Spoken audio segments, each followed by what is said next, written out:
We're going to talk about forgiveness, but I thought I would start by talking about my childhood. Now, my childhood was maybe a little different to some of the people in this room because I have come from a family generation after generation. We are sheep farmers, that's right. So, someone wooed, that means they're a farmer. Fantastic, farmers for life. And so it meant that my life, I had some cool stuff and then I had some, not so cool stuff. Like, I wasn't allowed PlayStation or anything like that, but, I just got to do whatever I wanted, dig holes and chase animals around a paddock or, just do what I wanted to. But part of our farming, land that we actually had an airport attached to the land. Now, I know what you're thinking. We're not talking about the Gold Coast airport. Just to think this through, we're talking about this tiny little airport in this country town. Now, my cousin and I, Jeremy, growing up, we were a couple of months apart and we would go through family daycare together, and there was a reoccurring theme that whoever had us for daycare wanted one of us asleep and one of us awake. Because if the both of us were awake at the same time, we were uncontrollable. And that kind of carried on, through our childhood years. And there was this one time where Jeremy and I, we were at the airport, and we used to love being out there because there was a swimming pool. There was this old fire truck that didn't work, and we would just sit there and just pretend we were fighting fires. It was so much fun. And, we'd jump in trees and chase the peacock birds around. It was so much fun. I know I'm selling it to you, but this one time we were, it involves a motorbike again. We were on a motorbike, and we thought, hey, you know what? How slow is this motorbike? Once again, it was only like a little 50cc motorbike. There was two of us, chubby little kids. So, that thing didn't go very fast. But we were at an airport. Now, let's just think this through. You're a little kid. You know that jets go faster than cars. And why do jets go faster than cars? Well, it's all got to do with their petrol. That's what we were thinking. And so we thought maybe if we could put a little bit of the go-go jet juice inside our motorbike, we might be able to launch off at rocket jet speeds. And so we had this idea. We thought, well, we've got to get out to where the Bowser is on the runway, out where the planes are. Now, this airport, it was a country town airport, but it was actually quite busy. And this trip from whereabouts we knew that we weren't allowed to go past, there was a very clear fence out to where the Bowser was a bit of a mission. There's actually a photo. This is the legitimate airport. And so I've drawn a little map for us. This is a stock image I got off the internet when I typed in little kid riding a motorbike. And so this is where we were. And then the Bowser was all the way down here. And as you can see, there are some real life aircrafts on that runway. And we thought, hey, that's the only way our motorbike's going to go fast is if we put jet fuel in there. So we thought, well, we know we're not meant to do it. We know that there's a fence there, but hey, we're going to send it anyway. And so we started on our little merry way out onto the runway when my uncle decided to interrupt our little party that we were having. And now to this day, I'm 28 years old. I don't think I've ever seen a grown man so mad in my life. Just to think this through, his anger totally is warranted in this situation. We were riding a little motorbike out where there was planes and propellers, so I can understand it. His son was there, his nephew was there, and all of a sudden we're out riding around the runway where there's planes. And so Murray comes and he gives us a grand old spray. And like I say, we deserve that because Murray was actually worried about our safety. And in that moment, Jeremy and I couldn't quite comprehend that maybe that was a bad idea. But I remember that moment so clearly when it went from this good idea to just ride our little quad bike across the runway to when my uncle came and had a chat to us. Chat's code for we got in a fair bit of trouble, but I remember that sinking feeling. You know that moment when you know that you've done the wrong thing? Yep, do you all know it? No, you're all perfect. Fantastic. Well, I'll sit down then. No, so that sinking feeling that I had, just in the bottom of your stomach, you're like, I have done the wrong thing. I'm never, ever, oh my gosh, my life's over as I know it. This is going to be a terrible thing. And I remember in that moment being very, very, very sorry that we thought it would be a good idea to put jet fuel in our motorbike. It would have just blown up the motorbike, but we didn't care about that. We just want to make that thing go fast because it's jet fuel. But it's interesting. You see, I think sometimes in our lives, that's what happens. We have these moments of kind of like silliness where it's like, hey, I shouldn't have done that. Nobody got hurt, but that was a little bit silly. And it's kind of like the old forgive, forget, and you laugh about it and you move on with your life. That story of Jeremy and I riding our motorbikes, we still like to reflect on that story, and my uncle still likes to remind us of how stupid that was. But, that's not the case for all the different mistakes that I've made in my life. And I think if you were to be honest, that maybe that would be the same for you. That there might be moments where, there has just been like this, we made a mistake, there was a sinking feeling, and then half an hour later we laughed it off, we high-fived, and off we went. But then other times in our life, there might actually be this sinking feeling that lingers around. This feeling of unforgiveness, of this, it's guilt or it's shame, or there's something going on inside of you and you can't quite work out what's going on. You know that you've done the wrong thing. You might be living going, I know that I've done the wrong thing. Or you might be so mad or so upset at someone else that every time you look at them or you think of a situation, this heaviness and this gross feeling just begins to well up inside of you. It's like, on that first day of school, someone looked at you funny. Someone looked at you funny, and for the rest of your schooling life, you vowed that you were going to get your revenge on that person. That, because of what they said or how they looked at you or what went on, that, you vowed that for the rest of your life, every time you looked at them, there was something in you that just sort of grumbled a little bit. Maybe your younger sibling borrowed something of yours and then they returned it a little bit broken or a little bit stretched, and you're like, I am never doing that again. Any older siblings had that experience? Fantastic, great. I'm the younger sibling, so I've done the breaking, so whoop, guilty. Whoop. I went a little bit high there. For some of us, it might have been, throughout school, in school right now, in primary school, in high school, there might have been a moment where someone found an imperfection in you and they decided to point that out. They decided to hound you and remind you of that imperfection, whether it's a physical thing, whether it's the brand or the not brand of clothing that you're wearing.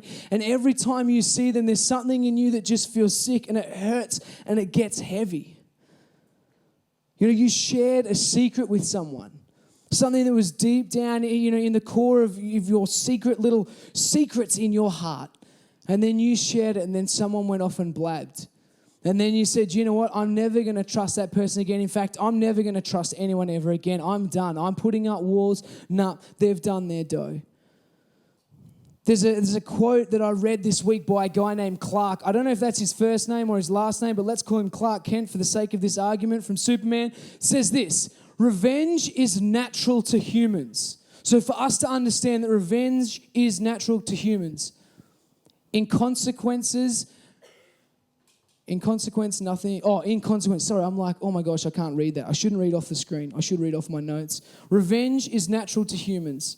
In consequence, nothing is more difficult than forgiveness. That's full on. So for us to think that the revenge, responding in revenge, whether it's in anger, whether it's in we shut people out, or whether it's we swear to never do anything again, or we do all these things, revenge is actually the natural thing. So nothing is more difficult than to forgive. And so tonight, that's what we're going to look at. We're going to look at this idea of forgiveness. And now when I talk about forgiveness, I'm not meaning the funny moment where you tried to put jet fuel in your little quad bike and you laughed it off, and now it's a tale that you tell at Christmas. But I'm talking about the things in your life that right now you feel like they are weighing you down. The things that are heavy on you. The things that even as I'm speaking right now, you're sitting there going, oh my gosh, like I feel like this is me right now. There's a heaviness. For those people here tonight who have come here and thought, I can never, ever be forgiven for what I've done. I've done some really bad things and there is no way I can ever be forgiven. For all of us tonight, for us to actually understand what forgiveness looks like, what forgiveness really looks like, the first question we've got to ask ourselves is, how much forgiveness is enough forgiveness? Like if we think about, often in life we find that, it's like, okay, once we'll let it slide, 2 times we'll let it slide, 3 times we'll let it slide, and then it's kind of like, no, that's too far. Back over 2,000 years ago, the Jewish law suggested just that. It said that the reasonable amount of times to forgive someone was 3 times. So the reasonable amount of times to forgive someone was 3 times. And then in Matthew 18, we read this story where Jesus comes up to Peter and he says, hey, Jesus, how many times should I forgive someone? And then he says, is 7 enough? And now we kind of need to understand this moment. Peter might have wanted to be a bit of a teacher's pet. You know that person when the teacher says, you need to pick up 10 bits of rubbish, and you're the person who rips up the 10 bits into 20. And you're like, I've got 20 bits. And the teacher's like, yeah, well done. We've got to understand that maybe Peter's trying to be like, hey, I know that the law says it's only 3, but hey, I'm talking 7. I'm going to forgive people 7 times.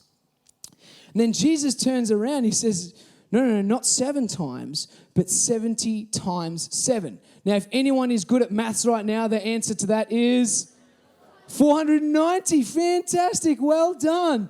Little fun fact for those of us who aren't so good at maths, you just go 7 times 7, you add on that 0, and then you've got yourself your answer. Little fun fact for you. But what Jesus isn't saying is that, we have to forgive someone 490 times.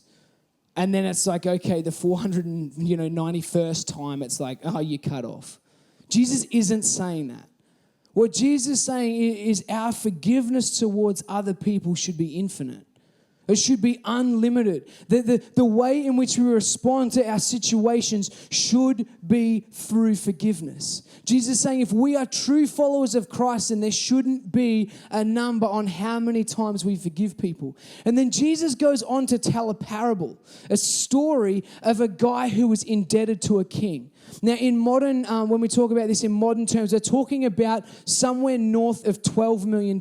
So here's a king owed $12 million from someone who's on minimum wage. And this guy knows that he is never, ever, ever going to be able to pay off that debt. For the rest of his life, for the rest of his generations and generations and generations to come, this debt of over $12 million is going to be the thing that is crippling him. Can you imagine being that person, being weighed down, going, I can never have this erased. It's too much. The cost is too much. I just cannot have this erased. And then Jesus goes to say that the king is approached by the person cries out to him, please, please, please forgive me. Have mercy on me, please. And then it says, Jesus says that the king has mercy on him and he says, okay, your debt is erased. You don't owe me a single cent. Can you imagine being that person? Can you imagine living a life where you are crippled by debt, where you are forever in owing of something? For the rest of your life, you are known as the person who owes debt, an unforgivable debt. And then this king in that moment says, okay, you want me to forgive the debt? It's forgiven. But then the crazy thing happens in this story is Jesus tells it, the guy goes out who's just had his $12 million debt erased. Just think that through. He's had over $12 million worth of debt erased. And then he goes up to someone who owes him money. He goes up to someone who owes him money. And it says in the Bible, it works out to be about 1/600,000th. That's right. That's a figure, I think. 1/600,000th. I got that wrong that time. So close. It's a lot, but a lot less. So he owed a lot less. And he goes up to the guy, he says, you owe me this money. And then the guy says, no, please have mercy on me. Please, I can never, ever pay this debt back. I'm crippled by this debt. And then the man keeps saying to him, nope, you owe me this money. And then the king, who had just erased this much higher debt, hears of this and he says, all right, I'm going to put you back into slavery and I'm going to make you work to pay off the debt that you owe me. It's kind of like, whoa, this story all of a sudden got a little bit heavy. And then Jesus says this thing. He says this thing that should actually provoke something in us, that stirs an emotion in us that says, wow, that is the price that Jesus paid for me. Jesus says that, if we as Christians, if we as followers of Christ, if we do not forgive those in our lives, and what the king did in this situation, God is going to do. Now, it's not saying that to create fear-mongering, like, oh my gosh, I need to forgive people. But what Jesus is saying in this moment is we need to understand the price that Jesus paid on the cross. That we need to understand that if we have truly responded to the forgiveness that Christ gives us for the sins that we have committed, the ones that we have already committed, and the rest of our life. Just think this through. If for the rest of our life, every single day, we woke up and we did the same silly thing over and over and over and over again, every single day for the rest of our life, and we asked Jesus to forgive us every single day, He would. That's crazy to think.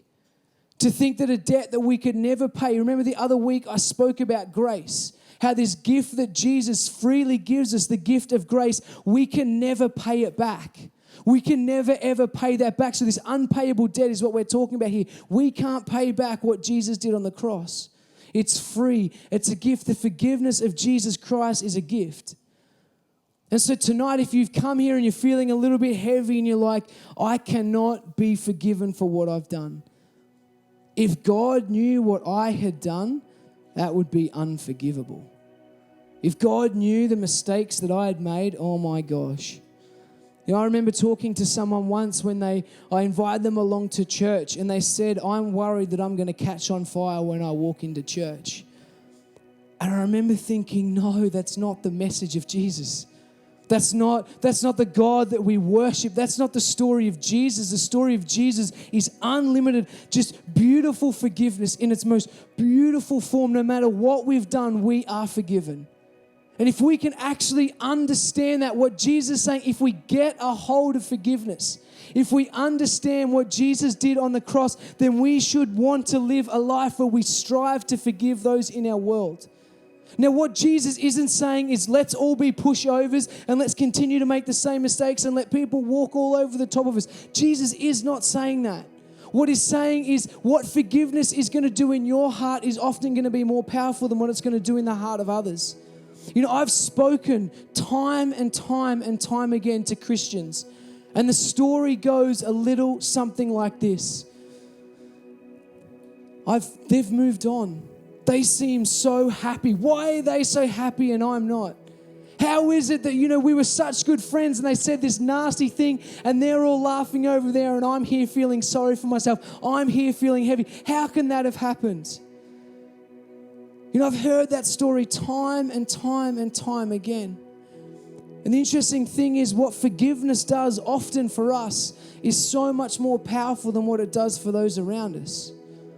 So often we can hang on to this unforgiveness in our hearts. There's this quote by a guy named Lewis Smeads, and it says this: to forgive is to set a prisoner free, and then to discover that prisoner was you. Whoa. To forgive is to set a prisoner free and discover that person was you. That's what forgiveness does. Forgiveness is us going, I'm hurting. I have a sick feeling in my stomach. When I'm talking about that yucky feeling, just that unforgiveness, there's something going on, whether you don't feel like you can be forgiven or you're hanging on to something and you're saying, I can't forgive other people. That feeling is real, it's raw. And it's one of those things that if we don't deal with that now, then that's going to be something that for the rest of our life, if we let it, that's going to be something that dictates the way that we live our life. But if we actually learn to hand over the forgiveness, say, hey, you know what? I actually want to forgive this person. I know they've hurt me so bad. That doesn't mean that you run back to them or, for a lot of the times it actually means just forgiveness in our heart.